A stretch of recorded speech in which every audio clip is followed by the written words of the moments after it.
اللہ لا الہ الا هو الحی القیوم. یہ ایک آیت ایسی ہے جس کو آیت الکرسی کہتے ہیں. ایک آیت ہے پوری، اور اس کے متعلق فضائل اتنے آئے ہیں کہ اللہ تعالیٰ نے اپنے رسول کو خاص تحفے کے طور پر آیت الکرسی عطا فرمائے. جو آیت الکرسی پڑھ لیتا ہے وہ ساری بلاؤں سے محفوظ ہے.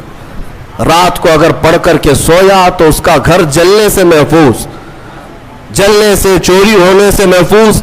بلکہ آیت الکرسی پڑھنے والے کے متعلق یہ بھی ہے کہ اگر ہر فرض نماز کے بعد کسی کی عادت ہے کہ وہ آیت الکرسی پڑھ لیا کرتا ہے ہر فرض نماز کے بعد، تو فرمایا گیا کہ جب اس کی روح نکلنے کا وقت آئے گا، اس کی روح نکلنے کا وقت آئے گا تو ایسا ہوگا کہ اس کی روح ادھر نکالی جا رہی ہوگی، ایک قدم دنیا میں ہوگا، دوسرا قدم جنت میں ہوگا.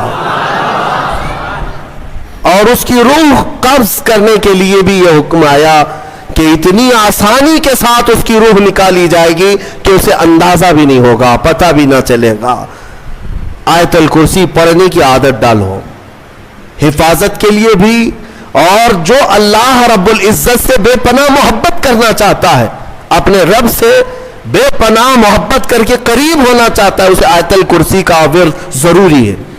وہ جس قدر آیت الکرسی پڑھے گا مولا تعالیٰ اتنا قریب اس بندے کو کرتا جائے گا. اور ایک بات یاد رکھ لیں، الحمدللہ بچپن سے ہمیں بھی یہ عادت ہے، آیت الکرسی پڑھنے والے کی ایک اور فضیلت ہے کہ اسے پھر دوسری کرسی کی لالچ بھی نہیں آئے گی. ہاں، کرسی والوں کو میں یہ کہتا ہوں آیت الکرسی پڑھا کرو تاکہ یہ نحوست دل سے نکل جائے. یہ کرسی، وہ کرسی، وہ کرسی، یہ کرسی، کب تک کرسیوں کے پیچھے چلو گے؟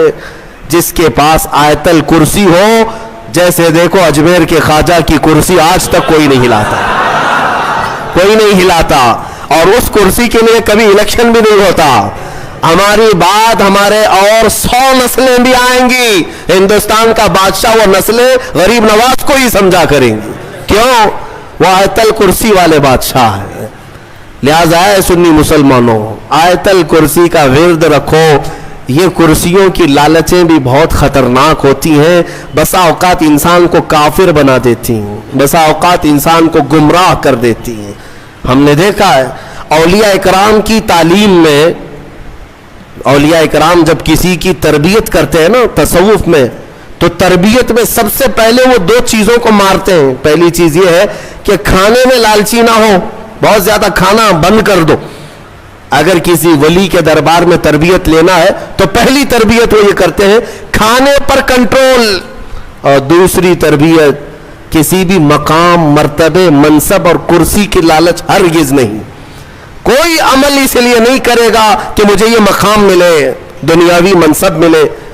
اسی لیے میرے آقا صلی اللہ تعالی علیہ وسلم نے بھی ارشاد فرمایا کہ دنیا طلب کرنے والا اگر علم دین بھی حاصل کرے گا تو وہ ایسا ہی ہے جیسے خنزیر کے گلے میں موتیوں کا ہار ڈالا جا رہا. حب جاہ، حب مال، حب مقام، حب منصب، یہ بری خصلتیں ہیں. اللہ ان تمام چیزوں سے ہمیں محفوظ رکھے.